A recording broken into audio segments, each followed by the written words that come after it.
আসসালামু আলাইকুম viewers, welcome to mother cooking channel. আজকে আমি আপনাদেরকে রান্না করে দেখাবো করলা ভাজি। এই করলা ভাজি রান্না করার পর আমরা প্রায় একটা সমস্যা পড়ি যে করলা ভাজিটা খেতে খুবই তেতো লাগে। তাই আমি আপনাদেরকে আজকে এমন একটি প্রসেসে রান্না করে দেখাবো যে রান্নার পর করলা ভাজিটা খেতে খুব বেশি তেতো লাগবে না এবং খেতে খুবই ভালো লাগবে এবং আপনারা এই ভাজিটা দিয়ে প্রায় 1 প্লেট ভাত খেয়ে ফেলতে পারবেন। চলুন তাহলে শুরু করা যাক। করলা ভাজি করার জন্য আমি এখানে 5টি মিডিয়াম সাইজের করলা নিয়েছি। আর এই করলাগুলোকে আমি আগে থেকেই ভালোভাবে ধুয়ে নিয়েছি। করলাগুলোকে আমি গোল গোল পাতলা পাতলা করে কেটে নিয়েছি। আর এই সময় কিন্তু করলাগুলোকে বেশি মোটা মোটা করে কাটা যাবে না। মোটা মোটা করে কাটলে করলাগুলো রান্নার পর খেতে তিতা লাগবে। তাই আমি এগুলোকে খুবই পাতলা পাতলা করে কেটে নিয়েছি। করলা ভাজি করার জন্য এখানে আমি নিয়েছি পেঁয়াজ কুচি 1 কাপ।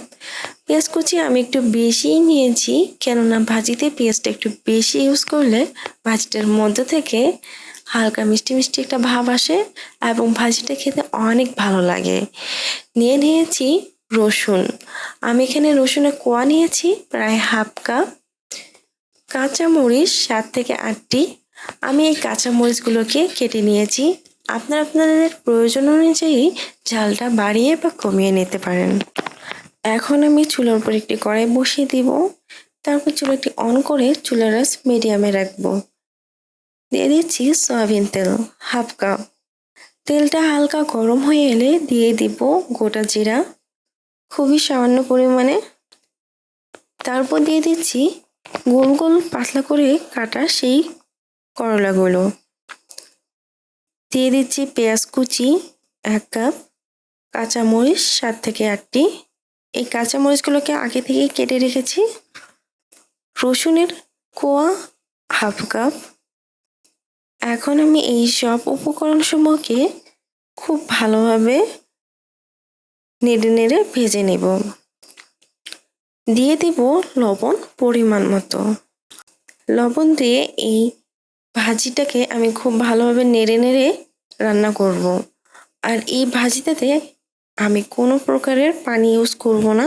লবণ দেওয়ার কারণে করলাগুলো কিছুটা নরম হয়ে গিয়েছে এবং হালকা পানি ছাড়তে শুরু করে দিয়েছে। এই সময় আমি এই ভাজিটাকে খুবই ভালোভাবে নেড়ে ঢাকনা লাগিয়ে দিব। আর এই সময় চুলার আঁচ মিডিয়াম লো করে দিব, যেহেতু আমি এই ভাজিটাতে কোনো প্রকারের পানি ইউজ করব না। তাই এই সময় চুলার আঁচটা মিডিয়াম লো করে ধীরে ধীরে এই ভাজিটাকে আমি রান্না করে নিব। আর পানি ইউজ করলে করলা ভাজি অনেক সময় তেতো হয়ে যায়, তাই আমি এই ভাজিটাতে কোনো প্রকারের পানি ইউজ করব না। আমি প্রায় 3-4 মিনিট পর পর ঢাকনা খুলে এই ভাজিটাকে খুব ভালোভাবে নেড়ে দিচ্ছি, যাতে কোনোভাবে কড়াইয়ের সাথে দাগ লেগে ভাজিটা পুড়ে না যায়। এভাবে আমি প্রায় 4 থেকে 5 বার ঢাকনা খুলে এই ভাজিটাকে নেড়ে দিয়েছি। রান্নার এক পর্যায়ে আপনারা দেখতে পাচ্ছেন করলাটা খুব ভালোভাবে কুক হয়েছে, পেঁয়াজগুলো খুবই ভালোভাবে কুক হয়ে গেছে এবং রসুনের কোয়াটাও ভালোভাবে কুক হয়েছে। ভাজিটা খুবই ভালোভাবে কুক হয়ে গেছে। আমি এ সময় চুলাটি অফ করে ভাজিগুলো তুলে নেব।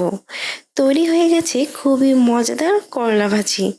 আর এই করলা ভাজিটা খেতে কিন্তু একটুকু তিতা লাগবে না, বরং নিমিষেই আপনারা 1 প্লেট ভাত এই ভাজিটা দিয়ে খেতে পারবেন। প্রিয় দর্শক, এই ছিল আমাদের আজকের রেসিপি। মাদার কুকিং চ্যানেলের আরও এক্সাইটিং রেসিপি নিয়ে আপনাদের সামনে আবারও উপস্থিত হব। ভিউয়ার্স, আপনাদের সকলকে অনেক অনেক ধন্যবাদ জানাচ্ছি পুরোটা সময় আমাদের সাথে থাকার জন্য। আমি উইশ করব আপনারা সবাই ভালো থাকবেন, সুস্থ থাকবেন এবং মাদার কুকিং চ্যানেলের সাথে থাকবেন। এই চ্যানেলে নতুন হয়ে থাকলে চ্যানেলটি সাবস্ক্রাইব করুন এবং ভালো লাগলে লাইক, কমেন্ট ও শেয়ার করুন।